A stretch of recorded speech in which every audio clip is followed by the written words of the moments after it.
Your brand may be staying on top of current trends, but are you agile enough to stay relevant, resilient, and successful as customers, competition, and the world continues to change at a breakneck pace?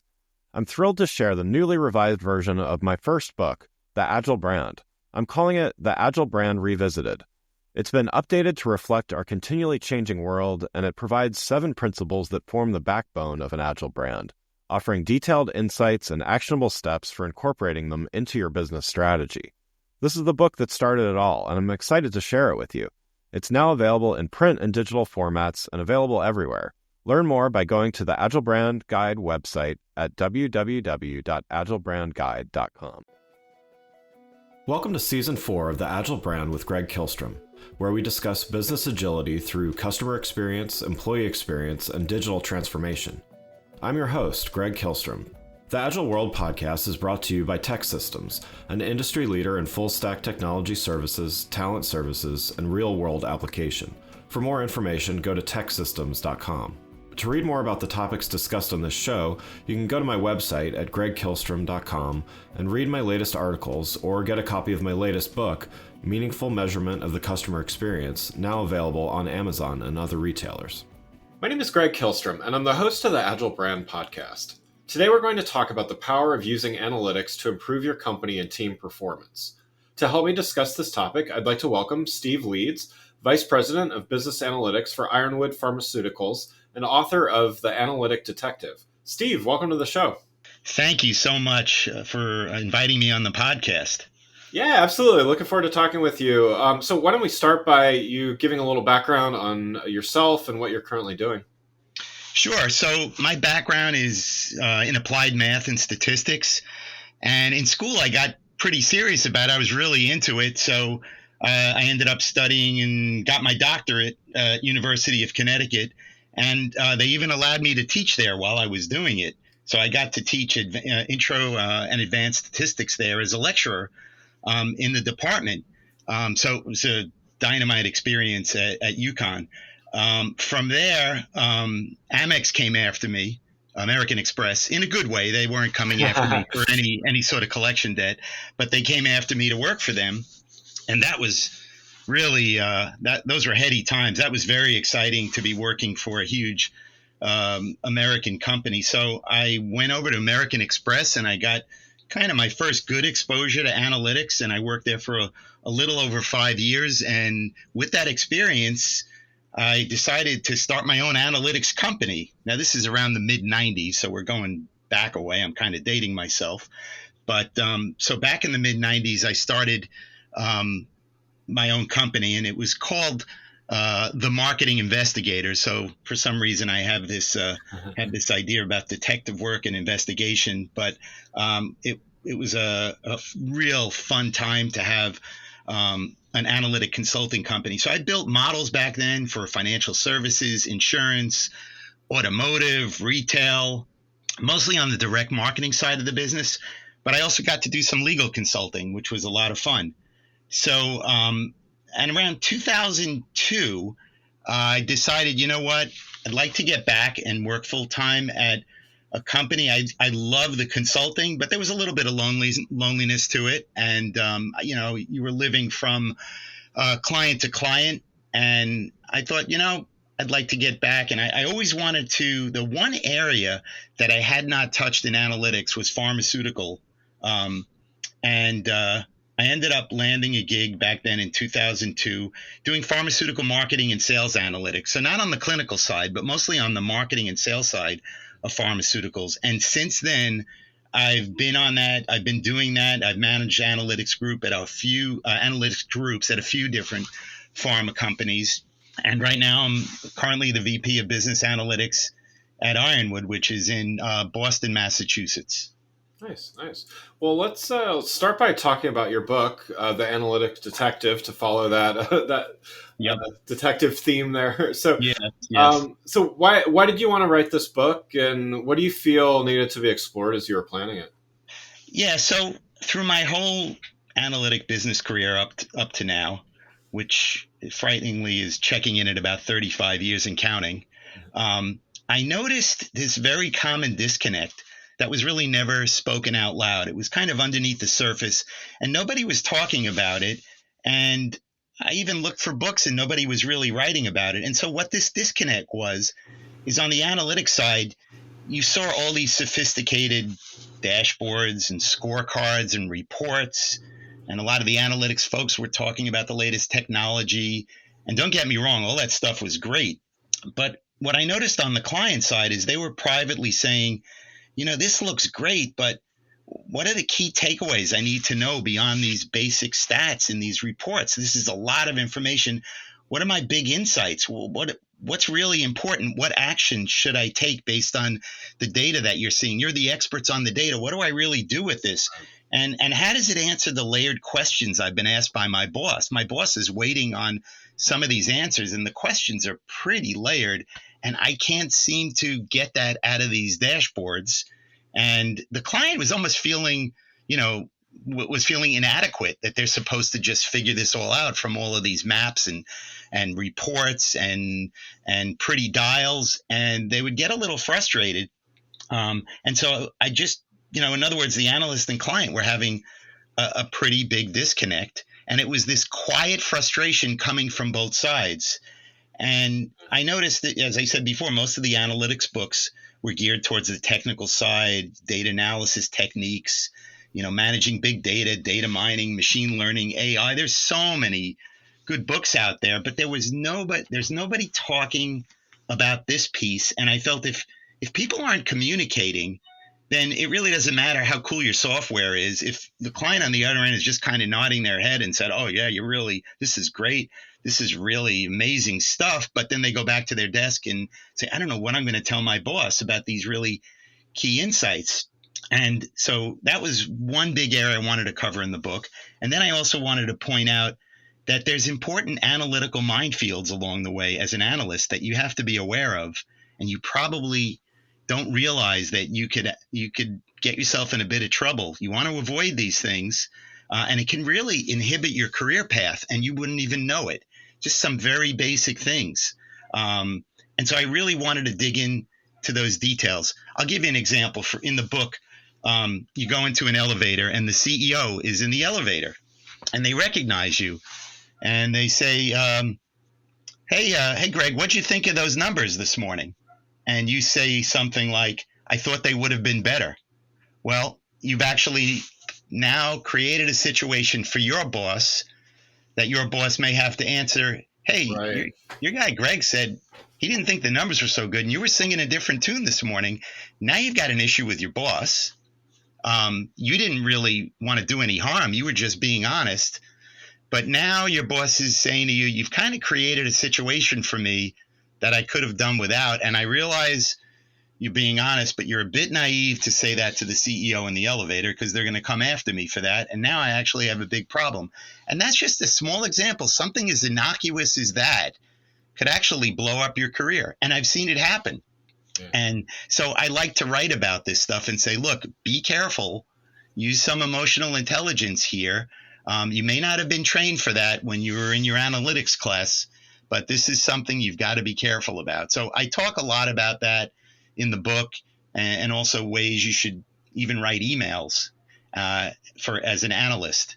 And so I feel like I've kind of covered some new ground that folks don't really get to, and it's really critical that you know how to do that. It's a very important part of your toolkit as an analyst. Yeah, that's great. Yeah, it's like talking about numbers, right? It's definitely an important skill to have. So that's great. Well, you use a term in your book, the analytic trifecta.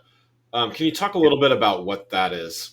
Sure. So to me, I even call this the fundamental theorem of analytics, if you will. It should be for any set of results, and it's actually very simple. And it sounds so simple. You think, well, yeah, everyone's doing that, but they're not. So the theorem, it would go, well, whenever you have any sort of analytic results, the first thing is, what did you find? The second piece is, why is it happening, or why is it important? And if it's important, how can it be addressed? So it's these three pieces of the what, why, and how. And if you can execute all three, I've called that pulling off the analytic trifecta. Now, that sounds really simple. The problem is that many analysts are very good at the what. And a lot of times they just stop at the what. Well, what is the information? What are the growth rates? What's the performance? What's the response rates? What's the breakdown by age? They can answer what. They can put it on dashboards. They can give you pretty drop downs. They can show you all sorts of spreadsheets, and it's all the what. But what happens is that the minute somebody looks at any data, they immediately go to the why. Well, why is it happening? And the why is a complicated question. The why is actually where the analytics meets the business. Yeah. And you've got to know a little bit about your business to understand the why. Now, many analysts may not, or even a junior analyst may not understand the why. They may even be afraid of the why. That's okay. They don't have to have that answer, but they have to have that passion and interest to look for the why and talk to people and say, I'm thinking about this as being the why. What do you think? And now you're making relationships with folks, and you're thinking more about the business very differently than just producing data and answering requests. And if you've actually found something that's interesting and not just nice to know, then the question is, how can it be addressed? And that's really important. That's really important. And the analysts don't see why and how as part of their job. They don't feel comfortable in what they consider the deep end of the pool. But my advice is push through this fear. You'll find out that if you start down the road where you do this, you can become an irreplaceable asset at your company. And, look, treading in these deeper waters requires acquired skills, which I highlight in the book. But don't just stop at the what. Don't just say, well, here's the data. I don't know where to go from there, but isn't it pretty? Doesn't it look great? Look at all these trends. Look at all these great slides. And that's a great skill to have, but go the next step and try to really think about the why and bounce it off of people and see what they think. And you'll learn so much that way. Yeah. Well, yeah. And, to follow on to that, I mean, I think sometimes it's easy to pull a chart or two and create PowerPoints and all those things. And yes, it's perhaps descriptive of what you're trying to show, but it doesn't really tell the story, right? That's right. Of what you're trying to say. So, you kind of touched on this already with the anecdote about the CEO in the elevator, but right. How do you learn how to tell a better story with numbers? I mean, if you're a data person and you're a data scientist, the numbers inside and out, how to get them. But sometimes, I mean, I know myself, even, I'm not a data scientist, but I sometimes struggle tying the analytics part to the story and the compelling reason why. Like, how do you learn how to do that? Right. So I think, the first part is when you're looking at everything, you got to ask yourself the question, what's the big takeaway here? What is the story that you were going to present to people? You may not know for sure what the big takeaway is. Go through it. Maybe you need to ask for help and say, what is really important to you, client, that you really need to understand? What's the type of insight you're looking for? So, once you have that story put together, that's exciting. The thing is about storytelling, so there's a lot of stuff about storytelling, and people love stories. But the one thing people forget about storytelling is it requires patience from the individual on the other end. And you also have to be in the mood to hear a story. So if I tell you, I've got a wonderful story to tell you, wouldn't you want to sit down and listen? No, actually, I don't have time. And we're in the boardroom and I don't want you to tell me a long story. And so that's where the storytelling stuff kind of breaks down, because the time and the patience at higher levels in the organization are many times not going to be there. So whatever story you're going to tell, get to the point really quickly. Stories over a certain time limit are always going to get derailed. And the higher up that meeting is, the more you're going to get derailed even quicker. And you don't want to get flustered by that. Oh, I had this wonderful story to tell, and then somebody interrupted me who happened to be the CEO and said, I want to know about this. And, they threw my whole story off. Well, expect that. That's the norm. So, so back to, how do you build a concise story? The first thing is, don't let the graphs and the charts just stand on their own. In other words, when I always see these charts that just say monthly sales, and then you see a graph and it's in, let's say, alphabetic order by state, and you could picture, some bars going up and down, and you look at it and say, okay, so what's my takeaway from this? I'm looking at the headline of that, and it just says monthly sales. Okay, yeah, I knew that was monthly sales. What are you trying to tell me in that slide? So I think it's really important for every slide you go through. The first thing is it should be really simple for somebody to digest. You don't want the recipient of that slide staring at that. Once they get to like the 7 to 10 second mark, they get frustrated. They get to feel dumb. Like, I don't know what they're telling me. I don't know what this slide is, what the point is. Bring them to it. Make it really easy so that they can figure out within a few seconds exactly what your point is. Put a headline in that is so descriptive and compelling that it's not just monthly sales. Right. May say something like, the state of Arizona has really jumped this particular month and is, double the rest of the country. So, okay, that's an interesting headline. And you can see it in there. And then you see, wow, they're really up at the top. And then the next one is so far down, which then leads into the natural question, why is Arizona doing that? And you have the answer to that. So, I think that's how you build a story. You lead people to, what you're finding with the data. You don't want to make stories up, but you want to lead folks to that.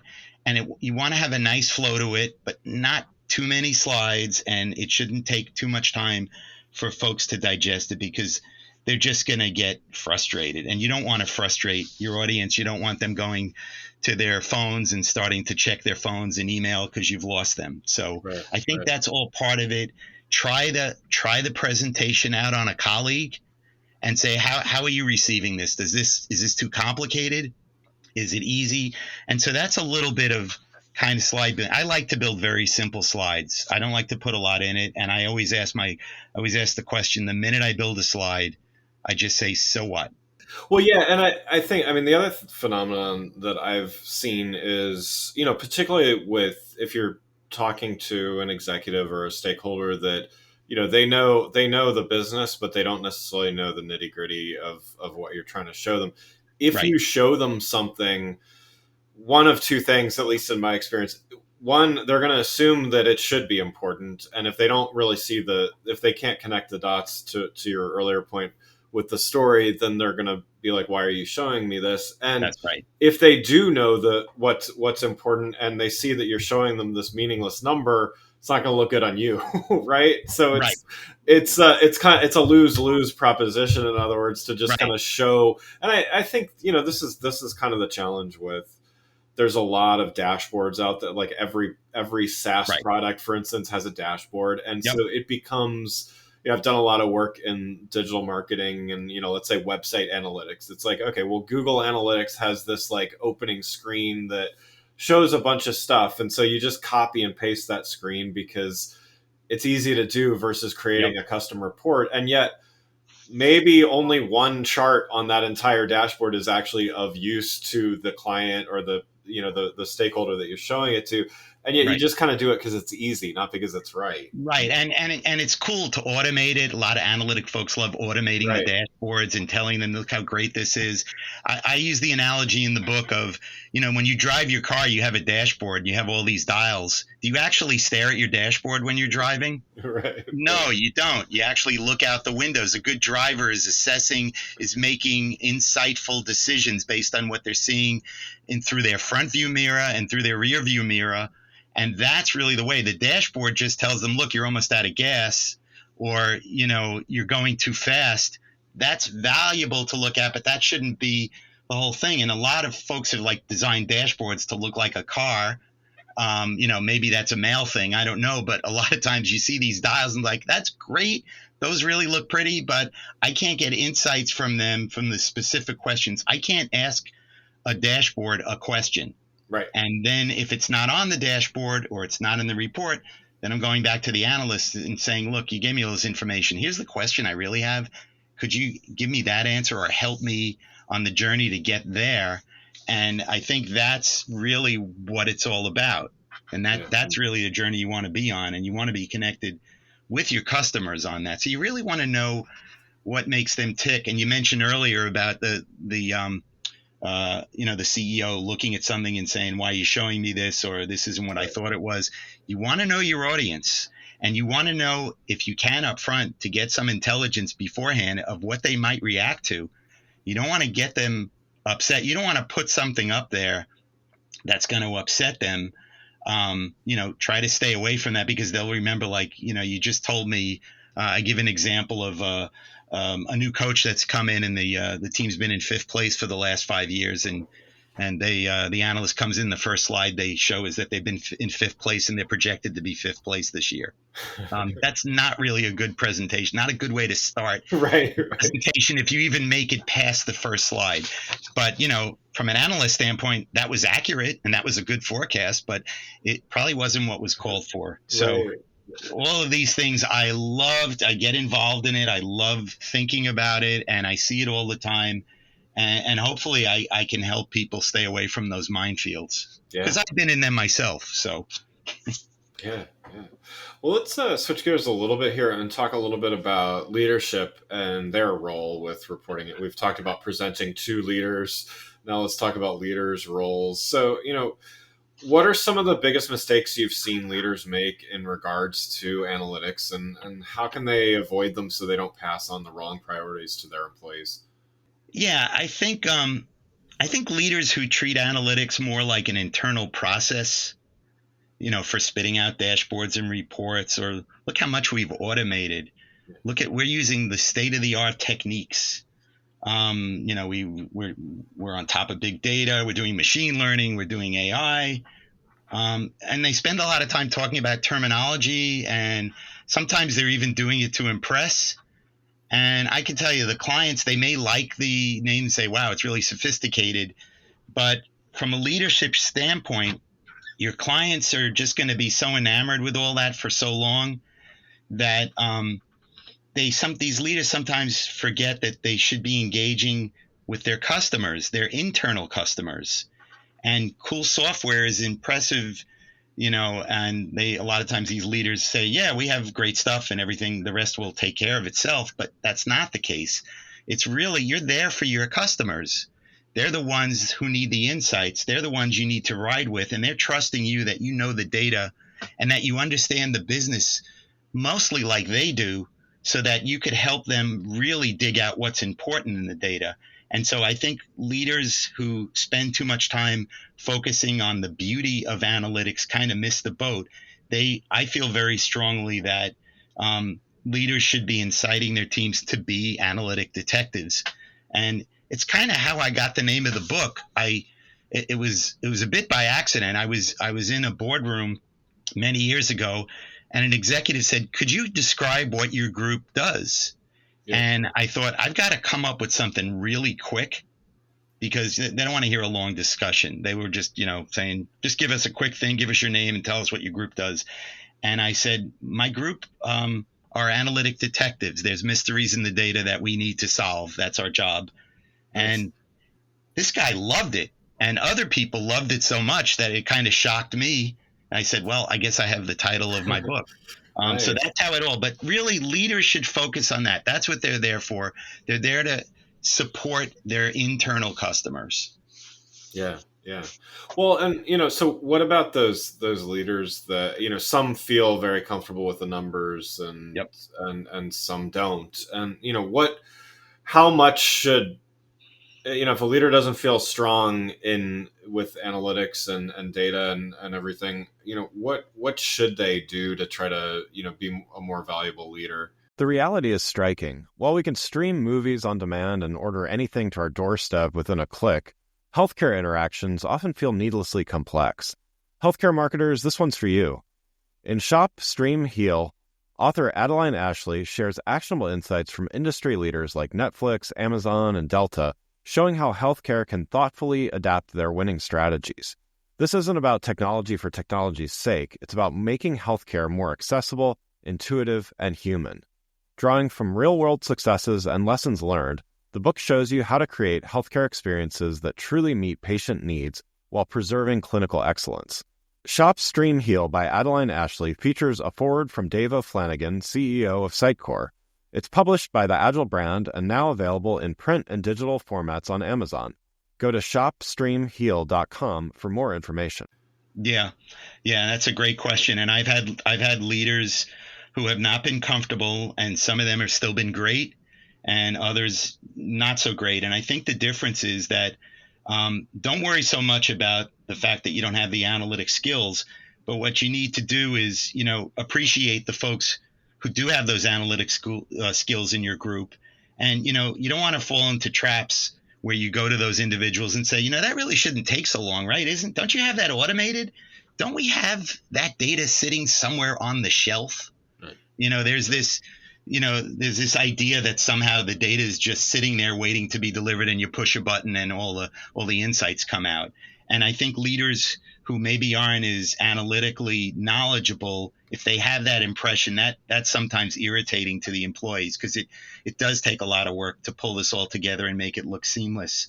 And also, a leader who doesn't know that much about it shouldn't be afraid to ask certain questions about a technique maybe they're not familiar with, or they feel they're weak with. Employees love to explain that stuff, right, and they feel like, wow, they're really interested in what I'm doing. So it's not a weakness to ask, about maybe a certain technique they're using, and say, hey, could you tell me more about that technique? I'm not as, it's been a while since I've done it, or I'm really interested in it. That actually goes well.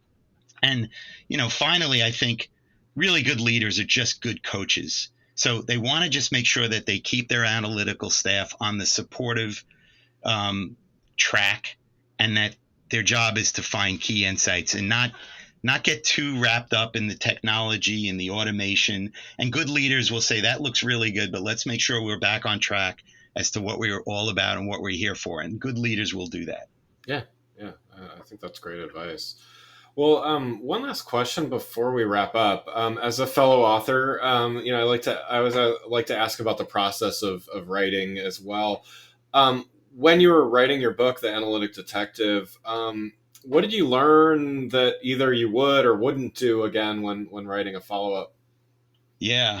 So this was my first book, and it was challenging. I'd been talking about it forever, and I just couldn't figure out how to get past certain things. So one of the real big, I had two really big insights that took me a while. So when you're writing, at least when I'm writing, and I think it's pretty common for the folks, if they're typing, I find that, you go through, you look at your sentence, and the minute I have the sentence on the page, I hate it. I don't like it.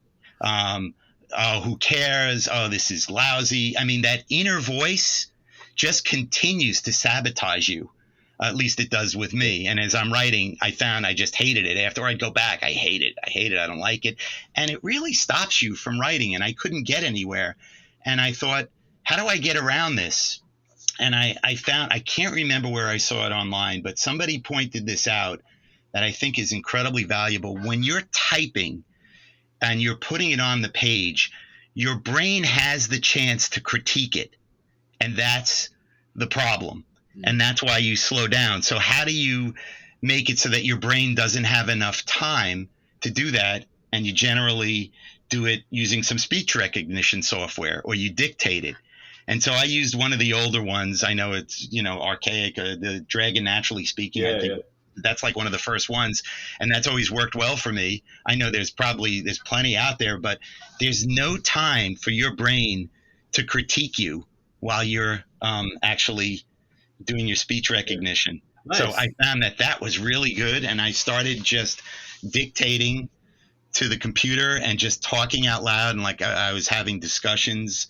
I got to give a shout out, by the way, to Book Launchers, a company that helps nonfiction authors. They gave me great coaching on that. And they were, it was stuff we were doing transcripts, and they were recording me, and I got so much great content. So that was one big learning I got from writing. The other big learning for me was, I'm actively working, and I'm involved in these analytic situations. And every time I was at a meeting, something would happen at the meeting that reminded me of, I want to write about that. Yeah. And I started just putting it in my notes on my phone. And my notes things, I probably got like 2 good notes every day on some situation that happened where somebody did this or said that. And it was like real inside baseball stuff. And I put it in and I kept reviewing it. And when I was writing and when I finished the book, I just made sure, did I get like 90% of these in? And it turned out I got them all in. But I mean, the laundry list was huge and a lot of it was somewhat repetitive, but that kept me going as to, oh, I just experienced that at this meeting. I forgot about that. I want to write about that. And I was able to just put that down in notes somewhere so that I could write it. And that was really helpful. Nice. Well, that's great. Well, Steve, thanks so much for joining. For those listening, what's the best way for them to keep up with you and what you're doing? Yeah, so the website is the analyticdetective.com, and they can get all the information about me, and they can get to the book and purchase the book if they like. Yeah, I mean, that's probably the best way to get me is analyticdetective.com. Wonderful. Well, again, I'd like to thank Steve Leeds, Vice President of Business Analytics for Ironwood Pharmaceuticals and author of The Analytic Detective, for joining the show. Thanks for listening to The Agile Brand with Greg Kihlstrom. Talk with you next week.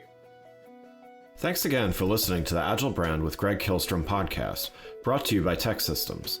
If you enjoyed the show, please take a minute to subscribe on your podcast channel of choice and leave us a rating so that others can find the show more easily.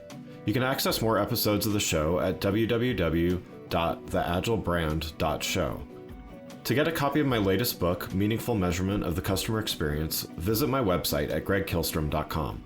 Until next week, stay agile.